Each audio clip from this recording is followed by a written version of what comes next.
King Arthur and his Knights of the Round Table.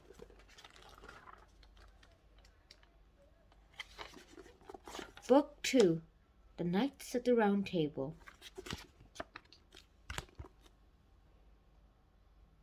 So let's get started. Okay, enough echoes.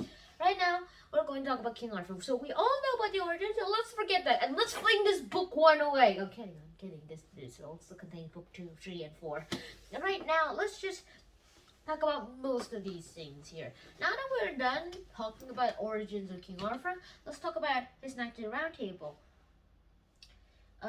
Okay, so here they are. Sir Lancelot, Sir Galahad, Sir Gawain, Sir Gareth, Sir Geraint, and Sir Alvarin,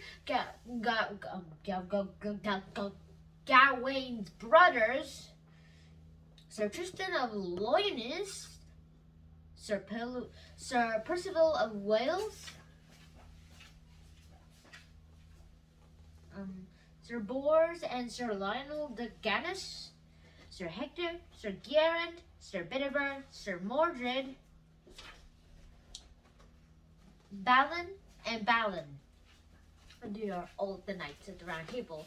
They aren't Knights at the Round Table at first, but then they start going into the Round Table stuff. And some of the Knights I've just listed here aren't even mentioned in Book 2 at all, except I guess Lancelot, because for some reason he's mentioned a lot in King Arthur stories, because he's the mightiest of the King Arthur Round Table Knights, or whatever you call them, other than the Knights of the Round Table. Anyway, skipping on.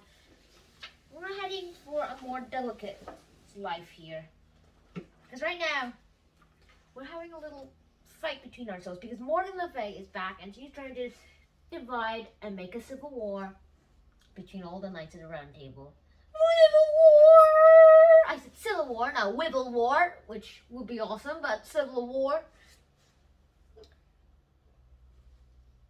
In the last chapter of Book 2, there's a story about Lancelot and how he rejected the love of someone named Elaine. And there's actually 2 versions of the story. The first one is where at the end, Sir Lancelot rejects Elaine, and Elaine is never seen from again. No one knows if she's dead or if she's alive. We just don't know.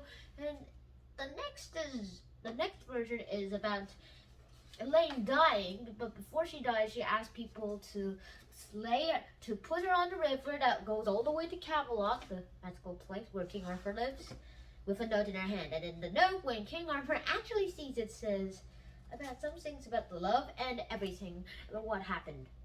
And I guess that made Lancelot grieve and never reject any love, except maybe Guinevere's love, ever again. And that's actually the end of Book 2. So now let's talk about it. Let's have a little group discussion. At least group discussion about what you think. Okay, you guys can have group discussions in the comments below, but for now I'll have a group discussion with me.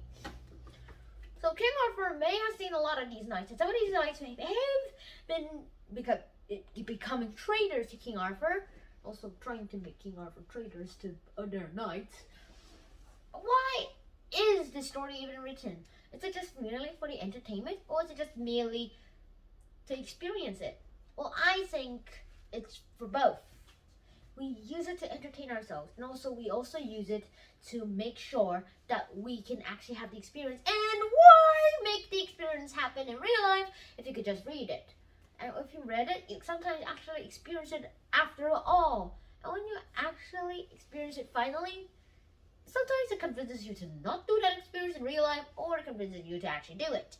Like what just reading and watching what skydiving did to me, because I hate training and I like quick tutorials instead of training at all. So that's why I'm not going to become a firefighter, policeman, okay, maybe a scientist, and a lot of others.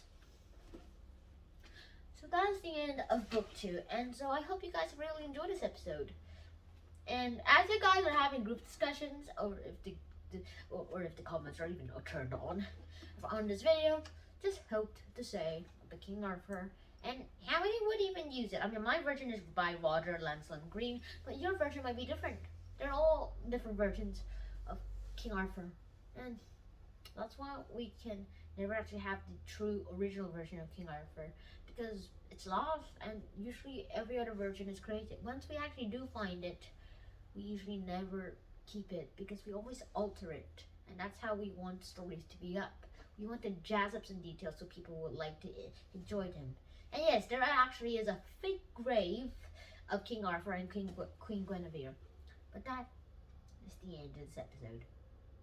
So I hope you guys enjoyed this episode. If you did enjoy this episode, please like, share, and subscribe to the channel if you haven't already.